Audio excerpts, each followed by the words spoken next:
All right, Jack Russell and Brad McGinnis here once again at Otakon 2018. And we have a special guest joining us today, Erica Mendez. Thank you for Hi. joining us. Thank you. Yes, so let's get this line of questioning started. Um, let's talk about Otakon first. I'm sure you've made appearances at other cons and stuff, Yeah, yeah. but what do you like about Otakon in particular? What makes it different? Could you speak a little bit to that? Yeah, I went to this con 2 years as a fan in I think 2008 and 2009. And I loved it. So when I first got invited as a guest for Kill la Kill, I don't quite remember what year that was, like 2000 something, 2014, something like that. It feels like so long ago. But that was my first time here at the Baltimore location, and I, had a blast, and I'm honored that they brought me back because I don't go to too many East Coast cons. And having been a fan of this one before, it's always great to come over here and meet lots of new faces, and then some familiar ones of people I've seen at other cons. Absolutely. And since Otakon is centered around Japanese culture, throughout your experience, be it anime or video games, what do you find is the most appealing part about Japanese culture? Is it food, or I lead with food because more. Well, yeah, of course, and I'm hungry, so that's where my brain is right now. Yeah, I love the food, and just the animation in general. I've been a fan of anime since I was, gosh, like 13, so more than half my life ago. And even before, I think I actually knew what anime was. Like I would watch Speed Racer with my dad and like Voltron, Astro Boy, stuff like that. The reruns, of course. I'm not that old, but so when I think when I got into high school, I started kind of rediscovering it and made a lot of friends that I probably would not have made otherwise had I not been into it. So yeah, it's just anime specifically is a part of Japanese culture. Like really means a lot to me. So yeah, let's go right into anime. Speaking of which, so you've been most recently Let's Go and Agri-Let's-Go, Yes. which is we love that show, Sasha in particular and I. And you've been like you mentioned Yuko and Kill la Kill. I see Hunter x Hunter, Yes. Aseo and Part 2 and Sailor Moon too. Yeah. Yeah, so it's you're quite accomplished. Yes. But I guess my question to you is, what do you personally consume? When this is all output, right? What do you yourself like in consuming yourself? In anime, I like a lot of slice of life shows, and I've been very lucky to be in a few of those, like Your Lie in April and Anohana.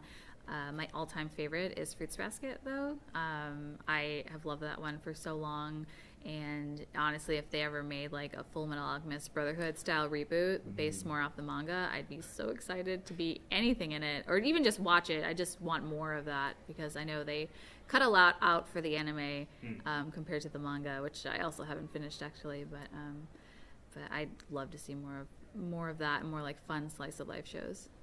And it's probably a natural transition going from fan to actual a worker employee in the field. I mean, was that a pretty seamless transition, or?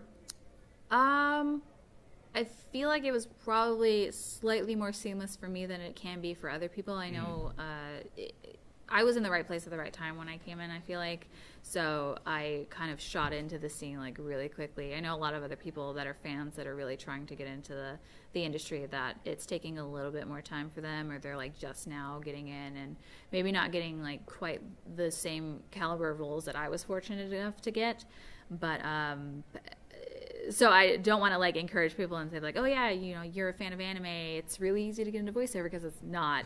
It's actually, even for me, like I auditioned for a lot of shows that I would love to be a part of, and I do get some of them, which is really cool, but they're also the ones that you audition for and you don't get, and then it's like, oh right. man, I really wish that could have been a thing, but oh well, gotta move on.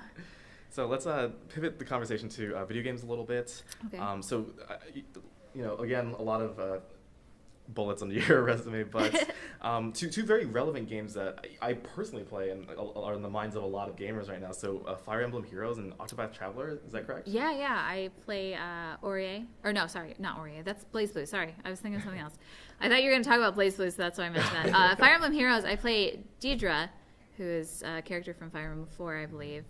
And a lot of people are really excited about that because, I guess that game doesn't get quite as much attention as some of the other ones do, like Awakening and Fates.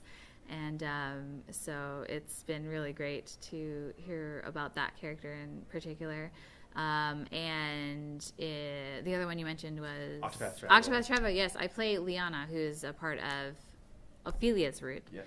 And yeah, it's I haven't quite played a lot of the game myself, but it looks amazing, and I can't wait to actually dive into it.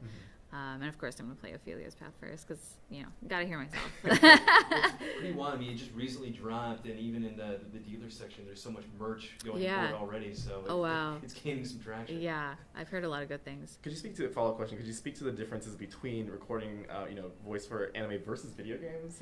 How different is that? For anime, you have the picture for the most part. I've worked in a few shows where it's kind of very few shows actually where it's storyboarding, so they haven't quite finished the animation. Usually like CG shows and stuff like that because it's easier to work faster. I guess I don't know, but so we already have the animation. You can see what the character is like, kind of thinking and like emoting. For video games, we don't do a lot of dubbing to picture, so it's a lot of us just doing like, you have a line. Sometimes you'll have context of other lines. And you'll do like 2 takes of each line, and it's like bam, bam, bam, bam, bam, bam, bam. So we work a lot faster because they're paying us more, and they want us to not have as much time, so they don't have to pay us more. Right. So our time is kind of coming to an end. So one last thing is Okay. a question about script adaptation, which I don't know if you talk about as much as the other stuff, but could you tell us a little bit about what you do regarding that and what that's like? Yeah, I do adaptation for anime scripts, and that just kind of. I've always been interested in it, but me getting a chance to be able to do it was kind of like I feel like almost a fluke. Like I was kind of another right place at the right time kind of situation. And I've been doing that for about like a year and a half, 2 years now.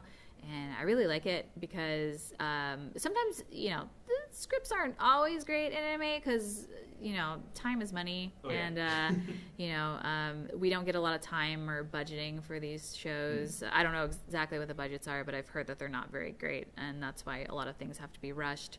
But even with that, I try to take, as much time as I can because I really care about the product. And I feel like a lot of people are really focusing on script adaptations now, so they care about like who's writing it. So try to make it good to keep my name good. Awesome. Well, we appreciate you joining us today. Thank you you so much, and we hope you have a good rest of your con. Yeah, of course.